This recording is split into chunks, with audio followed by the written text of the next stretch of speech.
everyone, this is Dr. Rajana from Global Institute for IAS।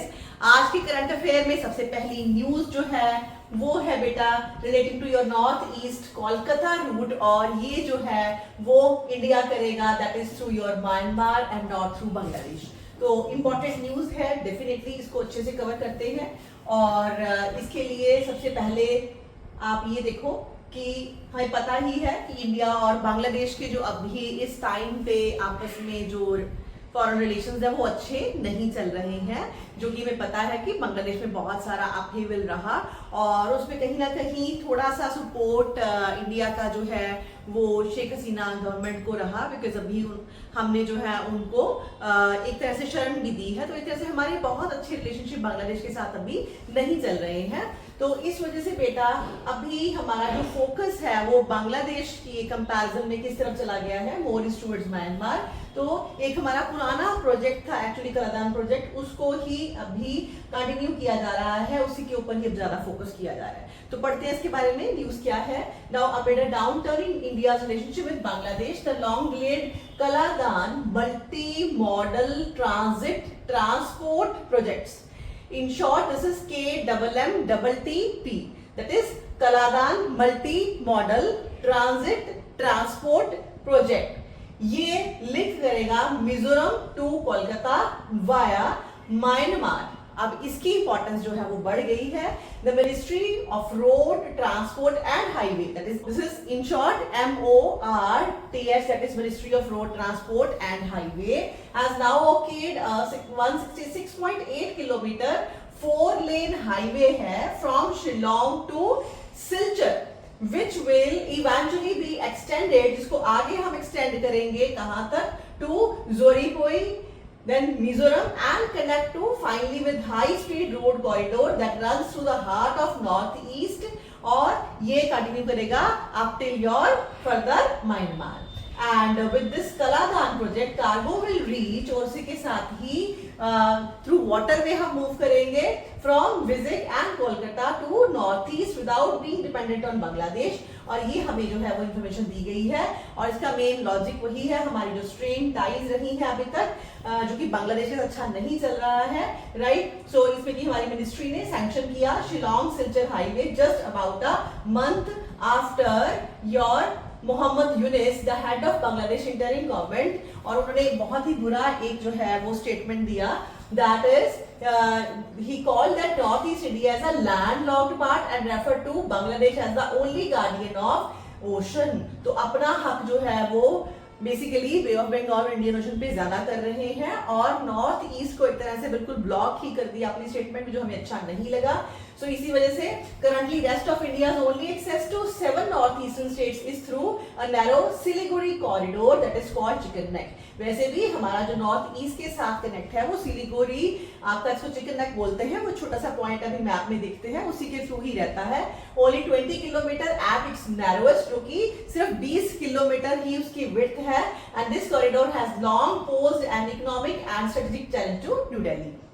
Over the last decade and a half, an important element of New Delhi's engagement with Hasina government in Dhaka was to open pathway to northeast via Bangladesh। पहले हमारा Sheikh Hasina government के साथ जो है ये agreement चल रहा था कि हम थ्रू ढाका जो है नॉर्थ ईस्ट और बांग्लादेश को आपस में जोड़ेंगे। And Agartala the capital of Tripura lies less than 200 kilometre from port of even your Chattogram. तो अगरतला वैसे ही बहुत ही क्लोज है चित्तग्राम के, लेकिन अब such an engaged experts argue would boost economic activity across northeast as well as in Bangladesh, but with a new dispensation in Dhaka these plans have fallen apart, जिसकी वजह से हमारा जो प्लान है वो हमारा लुक ईस्ट का थोड़ा सा गड़बड़ हुआ। नाउ हमारा फोकस किसके ऊपर चला गया, मोर upon your Kaladan project. Originally ये प्रोजेक्ट जो है वो इसको लेके लेट 1990 से ही स्टडीज आपकी कंटिन्यू की जा रही है, और इसमें लेके आप देखो इसको अच्छे से मैप के अंदर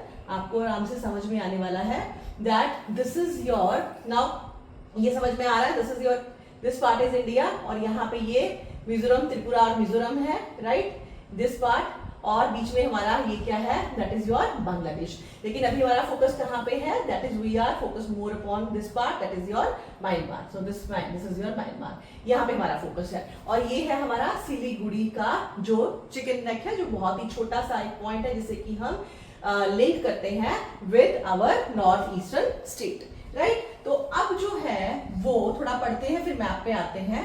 जो हमारा कलादान मल्टी पर्पस प्रोजेक्ट है, इसमें framework was signed by India and Myanmar in 2008। 2008 में हमने प्रॉपर इसको साइन कर लिया था, एक बेसिक स्टडी करने के बाद। And the idea behind the project was straightforward to create a transit corridor from the port of Sittwe in Rakhine state of Myanmar.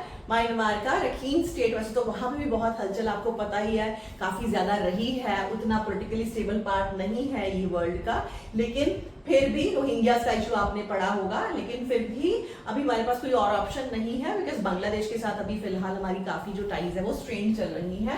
तो इस वजह से वही रखीन स्टेट जिसमें कि रोहिंग्या की पहले बात करते थे, म्यांमार का हिस्सा है, वहां पे हमारा इनका सितवे पोर्ट है, उसको हम लिंक करने जा रहे हैं with Mizoram and eventually the rest of north east. And this would allow goods to be shipped from India's eastern ports, that is primarily Kolkata to Sitwe and then taken to Mizoram and beyond.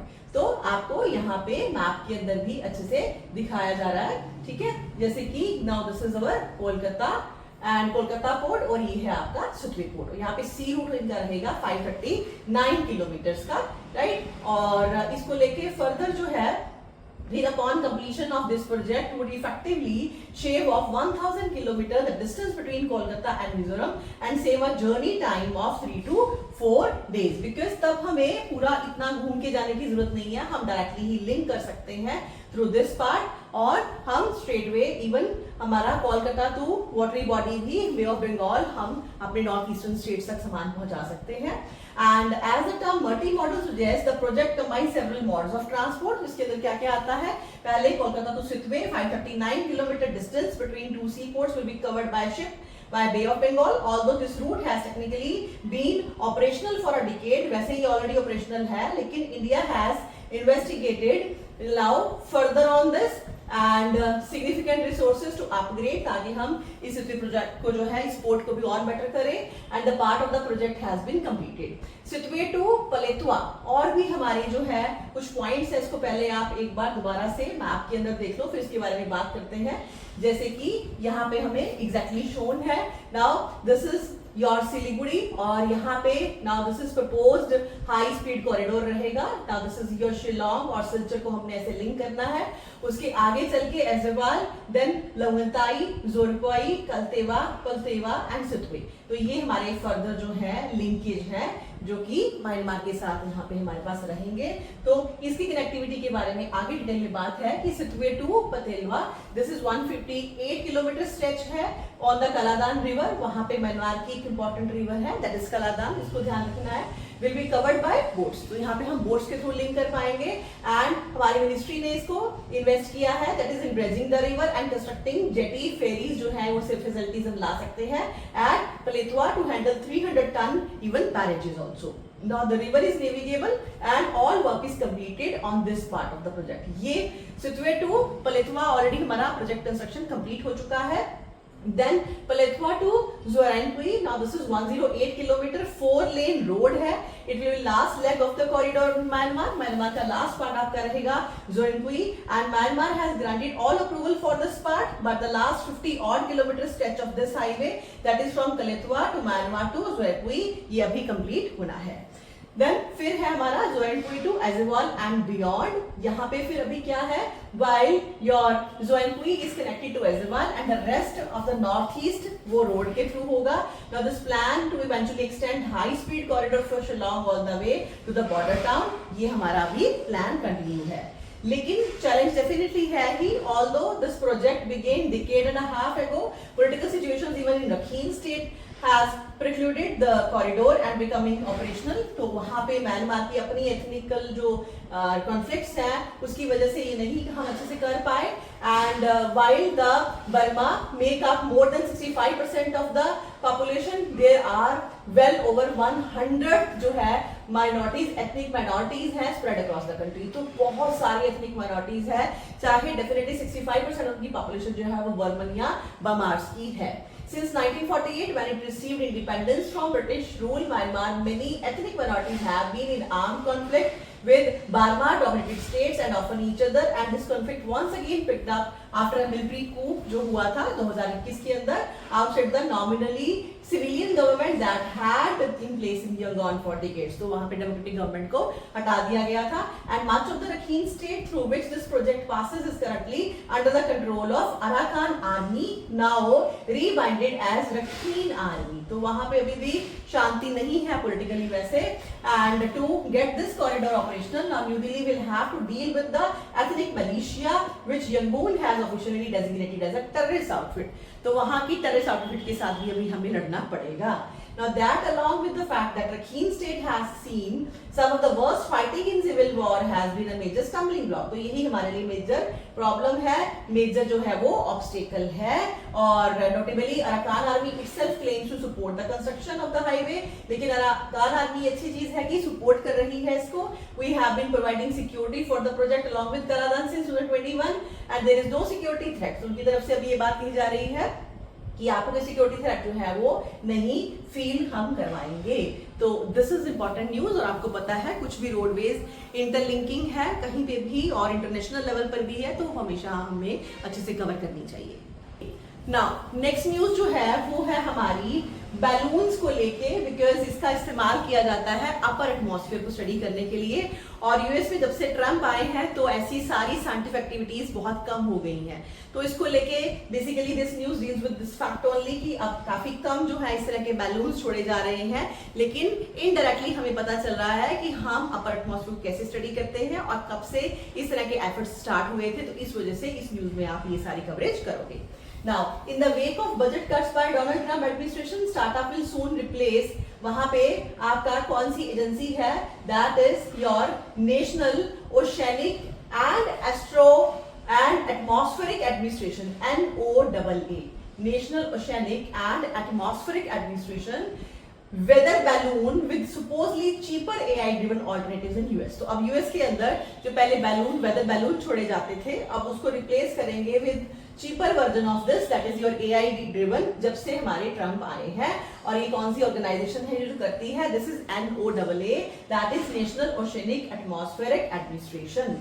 Since March, this agency has drastically reduced the number of weather balloon it launches, citing staff shortage and इसमें कि इनको 25% staff shortage हुई, इन्होंने resignation करा जिसकी वजह से अब ये बोल रहे हैं कि हम उतने जो है वो साइंटिफिक मेजर्स नहीं यूज कर पा रहे हैं. Now weather agencies around the world including even India use weather balloons, इस पे हमारा फोकस है, to make upper air observations. And the term upper air का मतलब क्या है? Refers to Earth's atmosphere above roughly 5,000 feet. Analyzing this part of the atmosphere is crucial for making weather forecast. ये आपके लिए पढ़ना जरूरी है. वेदर कास्ट फोरकास्ट के लिए हमें अपर एयर एटमॉस्फेयर की जरूरत होती है. वो कहाँ तक मेजर करते हैं? रफली 5000 फीट जो है वो हम मेजर करते हैं. और इसको लेके फिर क्या किया जाता है?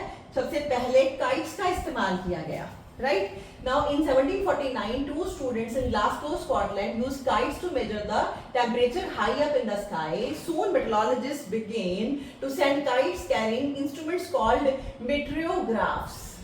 So meteorographs वो यूज किए जाते हैं to study upper atmosphere to gather data on किसको लेके? Pressure, temperature, relative humidity. And after the invention of hot air balloons in France, कब ये हुआ? 1780s में फ्रांस के अंदर इसकी इन्वेंशन हुई. कब? 1780s में, बहुत पुरानी है. A few scientists journeyed to high altitude themselves carrying barometer. In fact, balloons का इस्तेमाल करके खुद भी साइंटिस्ट आपके गए बैरोमीटर लेकर के, थर्मोमीटर्स लेके and other sophisticated scientific instruments. लेकिन but manned flights were quite dangerous in these early years. For instance, in 1862, two men in Great Britain climbed to an altitude of about 11 kilometer and nearly died of hypothermia and oxygen deprivation. तो इस वजह से इस method को छोड़ा गया and this kept logical kites in service despite several drawbacks. तो जो आपकी काइट्स का प्रोसेस है वही कंटिन्यू किया गया. For one kite could not reach above an altitude of 9800 feet and the data collected could not be evaluated until after the kite was reeled in. तो इसमें डेफिनेटली जब तक काइट वापस नहीं आता तब तक आप अपना जो है वो मेजरमेंट्स नहीं ले सकते. ये थोड़ी सी यहाँ पे हैसल है, ये थोड़ी सी प्रॉब्लम है काइट्स को यूज करते हुए. So by 1899, US Weather Bureau had 17 kite stations, each of which regularly lifted instruments to 8,000 feet using a train of several kites joined together. तो ये 1899 अराउंड 1900 से ही इस्तेमाल फर्दर करता रहा है, वहां से शुरू हो चुका है. और देन वेदर बैलून्स आए अर्ली. ये हमारे अनमैन्ड वेदर बैलून्स की बात हो रही है. That is fix the altitude problem posed by kites. So meteorologists could now take observation at previously unimaginable heights and a meteorographic carrying weather balloon. इसमें भी मेटोग्राफ यूज होता है एंड वो इसको बैलून के साथ लगा के भेजते हैं. would simply burst upon reaching a certain altitude and the instrument would gently further return to earth with the data collected. तो अपने आप ही फिर एक पर्टिकुलर लेवल पर आकर ये रुक जाते हैं और डाटा कलेक्ट करके नीचे आते हैं. French meteorologist Leon Trezin-Libaud was among the first to use unmanned weather balloon. He is known for launching hundreds of these balloons by 1896.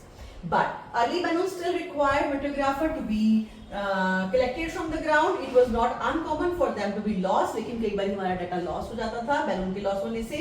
And this issue was tackled with the invention of radio sondes. Very very important. Remember this term, that is radio sondes in the early 1930s, and the instrument about the size of a shoebox not only measured meteorological variables in the atmosphere but also transmitted data back to the ground station. तो इससे data जो है ground station पे लाना बहुत आसान होता है. In 1937 US Weather Bureau जो है उसने ये इस्टेब्लिश किया a network of your radio sound stations. और हमने नीचे अपने अर्थ पे रेडियो साउंड स्टेशंस भी बनाए and that has continued to the present day. India में भी ऐसा है network. approximately 56 radio sound stations है हमारे पास. Radio sounds have continued to improve through the year. They are now lighter, have longer battery life, use technologies such as your even GPS for more accurate position tracking and wind measures. तो आज भी हम radio sound जो है वो use करते हैं. And enduring significance क्या है? At present some 900 weather stations around world launch weather balloon twice a day. और दिन में 2 बार ऐसे बैलून हम लोग लॉन्च करते हैं 5:30 बजे सुबह और शाम को. And in the coordinates international programme to measure conditions in the upper atmosphere. And the coordination जो है allow meteorologist to create a comprehensive picture of the atmospheric conditions.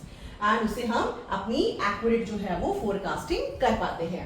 Typically today's weather balloons made of latex and filled with helium can reach altitude up to 1,15,000 feet तक जा सकता है and roughly 2 hours journey होती है and the radio sound is suspended some 66 feet below the balloon. Now this is important data. ठीक है. और फिर उसके बाद कैसे करते हैं ये researches now can assess all the radio sound measurements. फिर इसको मेजर करते हैं and taken worldwide from central database. Worldwide central database से coordination होती है. These data are used to study climate changes. Even in the era of satellites, weather balloons remain salient. आज भी इनका इस्तेमाल होता है. While satellites are adept at giving a big picture and ground measurements, weather balloons help to provide information about the key middle part of forecasting puzzles, the atmosphere, where most weather phenomena take place. Now this is your important question of mains. Chances are very high you will get it in your IS and BCS. These balloons get the detailed lower atmospheric level of temperature and humidity that can determine whether the atmosphere is going to be hot enough to set off severe storms और how intense they might be. तो exactly आपको ये information बता पाते हैं. So radio sound data also play a key role in calibrating derived satellite data. In fact हमारा satellite data भी हम अच्छे से जो है calibrate कर सकते हैं and this is why this agency is cutting down its weather balloon जो है लॉन्चेस हैज एक्सपर्ट्स कंसर्न. इसीलिए हमारा कंसर्न है ये क्यों अब कम अमाउंट में भेजे जा रहे हैं.